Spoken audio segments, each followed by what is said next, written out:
Assalamualaikum warahmatullahi wabarakatuh. Salam sejahtera bagi kita semua. Pada kesempatan kali ini saya akan menampilkan video mengenai gathering KAI bersama komunitas pencinta kereta api. Acara berlangsung selama 2 hari, yakni pada tanggal 16 Februari bertempat di kantor pusat PT Kereta Api, dan pada tanggal 17 Februari bertempat di Kabupaten Pangandaran. Pukul 6 sampai dengan pukul 7.30 WIB, para peserta melakukan registrasi dan breakfast di Hotel Guntur. Setelah selesai melakukan registrasi dan sarapan pagi di Hotel Guntur, selanjutnya para peserta menuju ke ruang auditorium kantor pusat PT Kereta Api Indonesia.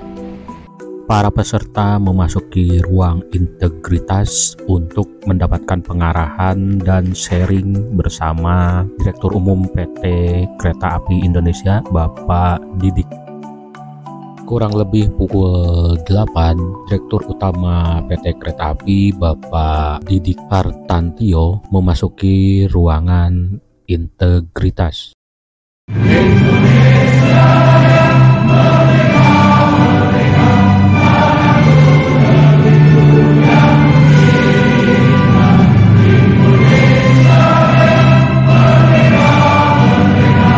Hiduplah Indonesia Raya. Hadirin dipersilakan duduk kembali.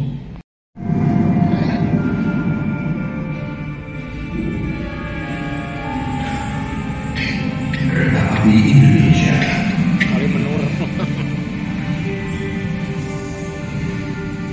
menjadi bagian penting dalam sejarah kemajuan negeri.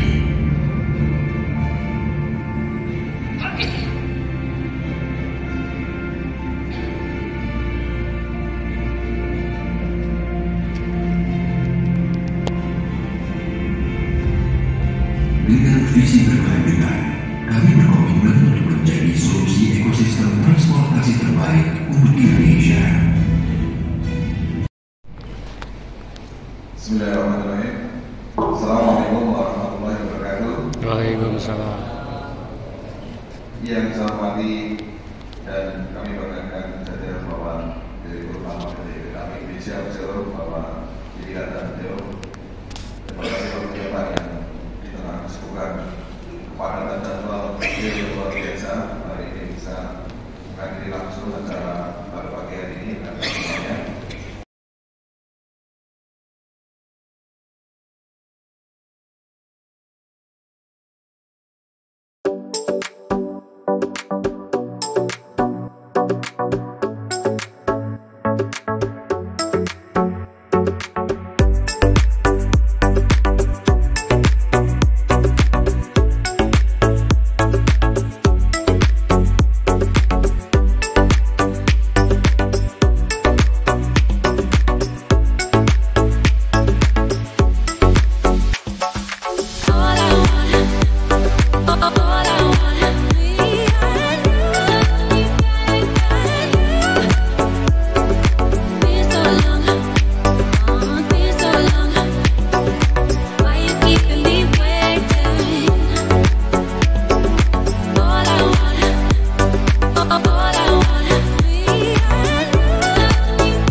Saya senang dan bahagia langsung bertemu dan bertatap muka.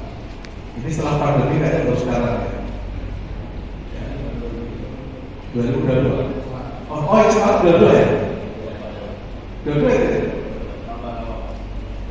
Oh iya. Kita ketemu di hotel apa?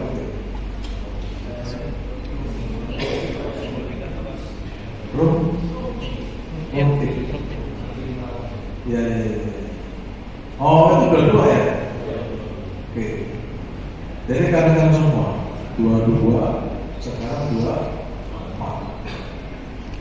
Satu sebenarnya tahun lalu tuh pengen ya, tetapi sekarang semua tahu ya.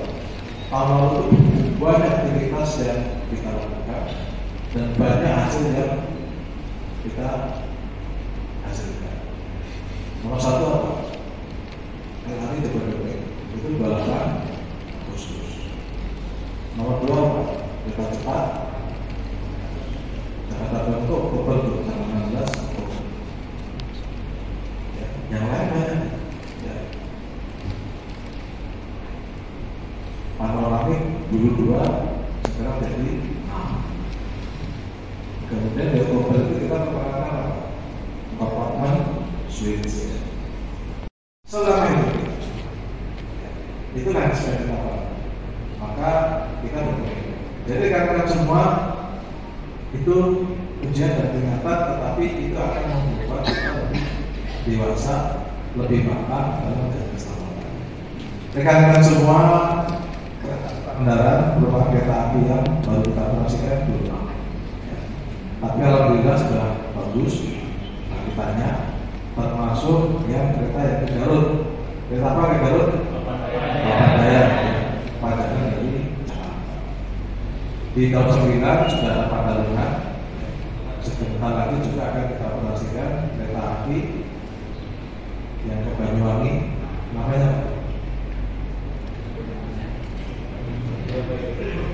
nah, sekarang dari Semarang Lamongan, nanti kita akan extend sampai Jakarta.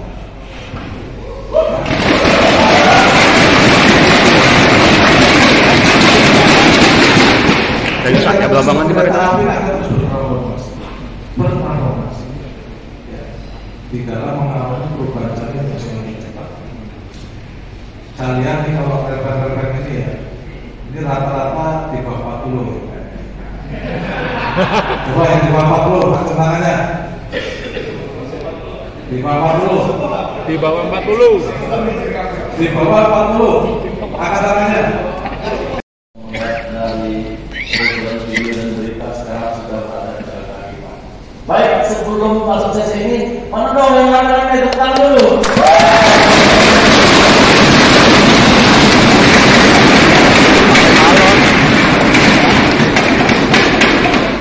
Oke teman-teman, kita manfaatkan waktu yang lebih kurang 30 menit ini karena Pak Dirut sampai dengan 9.30 di ruangan ini. Silakan sampai yang banyak. Ya, ini dulu ya, silakan. Oke, silakan Mas. Kenalkan nama dan asal karyanya. Silakan. Izin Bapak, Assalamualaikum warahmatullahi wabarakatuh. Saya Krisna dari RPS Bandung.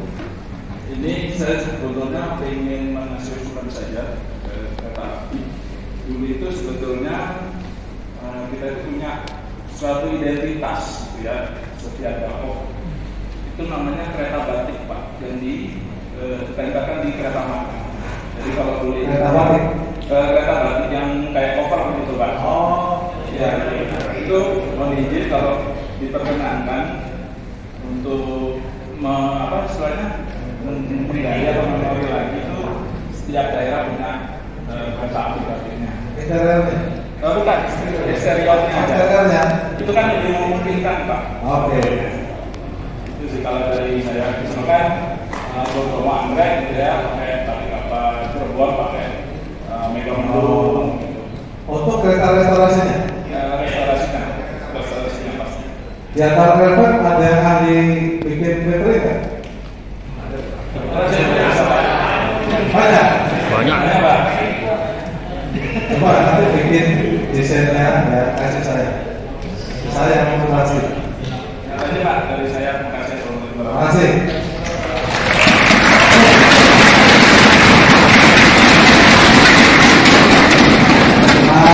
Sebelum Dirut PT Kereta Api meninggalkan ruangan integritas, para peserta bersama Dirut PT Kereta Api Bapak Didik foto bersama terlebih dahulu. Tepat pukul 9:30 Direktur Utama PT Kereta Api meninggalkan ruang auditorium karena beliau ada acara lagi yang tidak bisa ditinggalkan. Setelah Dirut PT Kereta Api meninggalkan ruang auditorium, acara dilanjutkan dengan sharing session bersama dengan EVP Sekretaris Perusahaan dan VP Public Relations. Acara sharing session dan pengarahan dari Dirut PT Kereta Api dinyatakan selesai. Sebelum peserta meninggalkan ruangan, foto bersama terlebih dahulu di ruangan integritas. Tepat pukul 10:15 acara pengarahan dan sharing session di ruang auditorium selesai. Untuk selanjutnya, para peserta menuju ke depan bangunan ruang kerja Dirut PT Kereta Api untuk foto bersama.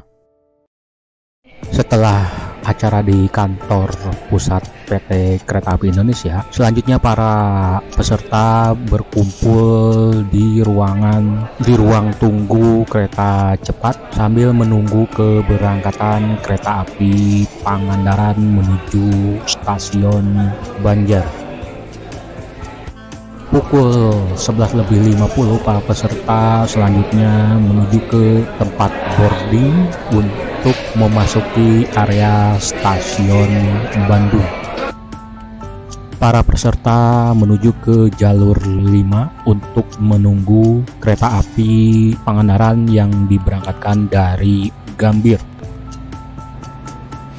Pukul 12:18 kereta api Pangandaran tiba dari Gambir dan memasuki stasiun Bandung.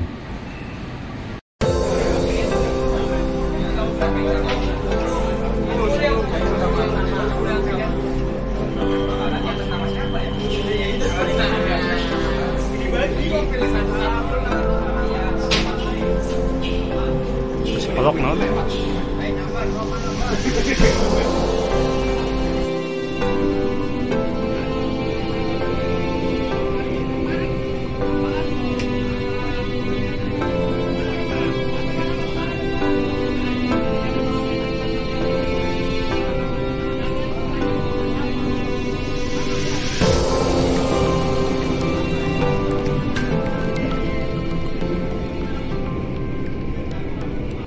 Pukul 16:40 rombongan tiba di stasiun Banjar dengan disambut dengan turunnya hujan yang begitu deras.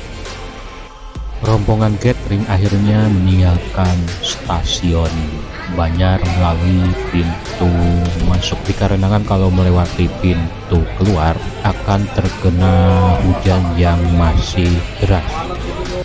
Selanjutnya, rombongan catering dan napak tilas menggunakan transportasi darat menuju ke Pangandaran. Setelah tiba di Pangandaran, para peserta dipersilakan untuk beristirahat sejenak dan selanjutnya pada malam harinya diadakan gala dinner dan sharing session bersama VP Public Relations Bapak Joni Martinus. Pada acara gala dinner tersebut, secara simbolis Bapak Joni Martinus menyerahkan sertifikat dan ucapan terima kasih kepada para peserta. Kegiatan di hari kedua diawali dengan sarapan pagi yang bertempat di rooftop Hotel Sun Inn Pangandaran. Dari rooftop Hotel Sun Inn Pangandaran, kita bisa melihat pemandangan alam pantai timur Pangandaran. Kegiatan di hari kedua adalah melakukan napak tilas ke bekas jalur kereta api Banjar Pangandaran Cijulang. Lokasi pertama yang dikunjungi adalah bekas stasiun Pangandaran. Itu ini relnya juga akhirnya kan ditutup relnya di tol di daerah yang dibikin gontor dan pagar. Waktu dulu itu kan stasiun Padalarang itu kan buat timbunan balas gitu kan. Nah, terus ada pagar rel-rel, nah itu dari sini rel-rel itu dicabut buat pagar di di Padalarang itu. Itu daripada dicuri gitu kan, ya udahlah mengkamin gitu kan. Yang herannya kenapa di situ dibikin perhentian sumber, karena itu jauh, akses itu jauh, keluarga itu jauh. Jadi kalau lewat atas itu ke desa Empang, kalau ke bawah itu ke desa Pamotan. Jadi terowongan itu sebenarnya tengah-tengah. Jadi terowongan itu ada menghubungkan dua bukit. Jadi si material dari terowongan itu dibuat nguruk jalur depannya gitu. Penyakit malaria yang kayak gitulah gitu. Jadi akhirnya jalur itu yang sempat terhenti, sempat dicabut gitu. Stasiun Pangandaran mulai dioperasikan pada tanggal 1 Januari tahun 1921 berbarengan dengan dioperasikannya jalur kereta api dari Kalipucang hingga ke Parigi. Stasiun Pangandaran memiliki setidaknya 3 buah jalur kereta api dan 1 buah spur baduk. Jalur kedua merupakan spur lurusan dari Banjar ke Cijulang. Setelah melakukan foto bersama di bekas stasiun Pangandaran, selanjutnya para peserta gathering diarahkan menuju ke kendaraannya masing-masing guna melanjutkan perjalanan ke bekas stasiun Cijulang. Tiba di bekas stasiun Cijulang sekitar pukul 11 siang. Setelah para peserta berkumpul di area bekas emplasemen stasiun Cijulang, saya menerangkan tentang sejarah pembangunan jalur kereta api sejak dari Banjar hingga ke Cijulang. Stasiun Cijulang mulai dioperasikan pada tanggal 1 Juni tahun 1921. Rencananya, Stadspurwegen akan membangun jalur terusan lingkar selatan, yakni dari Cijulang ke Pamengpeuk hingga nantinya menyambung dengan jalur kereta api Cibatu, Garut hingga ke Cikajang. Tetapi rencana tersebut tidak terrealisasi karena disebabkan oleh ketidaktersediaan dana akibat resesi yang melanda dunia. Stasiun Cijulang memiliki 3 buah jalur dan 1 buah spur baduk. Stasiun Cijulang juga memiliki sebuah meja pemutar lokomotif atau turntable. Setelah foto bersama, selanjutnya para peserta napak tilas melanjutkan perjalanan untuk santap siang. Santap siang berlokasi di rumah makan Saung Balong di wilayah Kabupaten Pangandaran. Setelah makan siang, para peserta selanjutnya melanjutkan perjalanan menuju ke daerah Kalipucang untuk mengunjungi beberapa terowongan dan jembatan. Jarak dari Saung Balong menuju ke Kalipucang atau ke terowongan Hendrik lumayan cukup jauh, yaitu sekitar 35 km. Akhirnya para peserta tiba di terowongan Hendrik. Terowongan Hendrik merupakan terowongan kedua di jalur kereta api Banjar Kalipucang Cijulang. Terowongan ini berada di kilometer 46 dan memiliki panjang sekitar 105 meter. Kurang lebih sekitar 50 meter dari terowongan Hendrik terdapat sebuah jembatan yang memiliki bentang panjang yang bernama Jembatan Cipamotan. Jembatan ini dikenal juga dengan sebutan Jembatan Cikacepit Besar. Jembatan Cipamotan memiliki panjang sekitar 309,920 meter. Ini tidak termasuk 2 buah abutmen di awal dan akhir bentang jembatan. Jika kita melihat jembatan Cipamotan dari gardu pandang yang terletak di pinggir jalan Banjar Pangandaran, maka kita akan melihat secara utuh bentang jembatan Cipamotan dengan latar belakang Muara Segara Anakan dan Kota Cilacap. Selanjutnya, para peserta gathering melanjutkan perjalanan untuk mengunjungi bekas terowongan Wilhelmina dengan terlebih dahulu menuju ke titik kumpul di Masjid Uswatun Hasanah. Setelah berkumpul, selanjutnya para peserta mulai menapaki jalan desa. Awalnya jalan desa tersebut dicor mulus, tapi lama-kelamaan menjadi jalan tanah atau jalan setapak menuju ke terowongan Wilhelmina. Jarak dari halaman masjid menuju ke terowongan Wilhelmina sekitar 500 meter. Para peserta bersemangat untuk menaklukkan medan yang cukup terjal berupa jalan setapak yang menanjak. Ya, tanjakan hampir terakhir. Nanti di depan belok ke kiri ya. Pukul 14:50 para peserta akhirnya tiba di mulut terowongan Wilhelmina. Setelah berjalan selama 30 menit dengan kontur jalan yang menanjak, setibanya di mulut terowongan Wilhelmina, selanjutnya para peserta meminum air kelapa muda yang telah disediakan oleh pihak panitia. Di sela-sela para peserta beristirahat dan swafoto, saya pun di lokasi menerangkan tentang sejarah pembangunan terowongan Wilhelmina. Di lokasi juga saya pun sempat membagi-bagikan voucher tiket yang disediakan oleh PT Kereta Api Indonesia. Saya memberikan pertanyaan seputar jalur kereta api Banjar Cijulang. Setelah para peserta foto bersama, selanjutnya para peserta diarahkan untuk menuju ke bekas terowongan Juliana. Jarak antara mulut terowongan Wilhelmina dengan mulut terowongan Juliana sekitar 300 meter. Iya. Jika diurut dari arah Banjar, rute yang ditempuh adalah bekas terowongan Hendrik, selanjutnya jembatan Cikacepit besar, dilanjutkan dengan jembatan Cikacepit kecil, terowongan Juliana, dan terakhir terowongan Wilhelmina. Berikut saya tampilkan cuplikan video dokumentasi ketika jalur kereta api Banjar Cijulang masih beroperasi. Cuplikan ini saya ambil di ruas terowongan Hendrik hingga ke terowongan Wilhelmina.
Dikarenakan hari sudah semakin sore, setelah para peserta bersuah foto di terowongan Juliana, maka sekitar pukul 15.30 para peserta dipersilahkan untuk turun meninggalkan lokasi dan berkumpul kembali di titik kumpul, yaitu di Masjid Uswatun Hasanah. Setelah tiba di titik kumpul, sebelum meninggalkan lokasi, Bapak Joni Martinus memberikan pengarahan dan ucapan terima kasih kepada para peserta gathering. Akhirnya para peserta gathering meninggalkan titik kumpul di Masjid Uswatun Hasanah menuju ke titik kumpul selanjutnya di pinggir Jalan Banjar Pangandaran dengan menaiki beberapa kendaraan. Selanjutnya para peserta gathering menaiki bis untuk selanjutnya menuju ke stasiun Banjar. Tiba di stasiun Banjar sekitar pukul 17.30. Untuk para peserta yang berdomisili di Daop 4, 5, 6, 7, 8, dan 9 turun di stasiun Banjar untuk selanjutnya melanjutkan perjalanan dengan naik kereta. Sedangkan untuk yang berdomisili di Daop 1, 2, 3, sebagian Daop 4 dan Bipre 1, 2, 3, dan 4 melanjutkan perjalanan menuju ke Bandung dengan naik bis. Sekitar pukul 23.30 peserta gathering yang naik bis tiba kembali di Hotel Guntur. Maka berakhirlah acara gathering KAI bersama komunitas pencinta kereta api.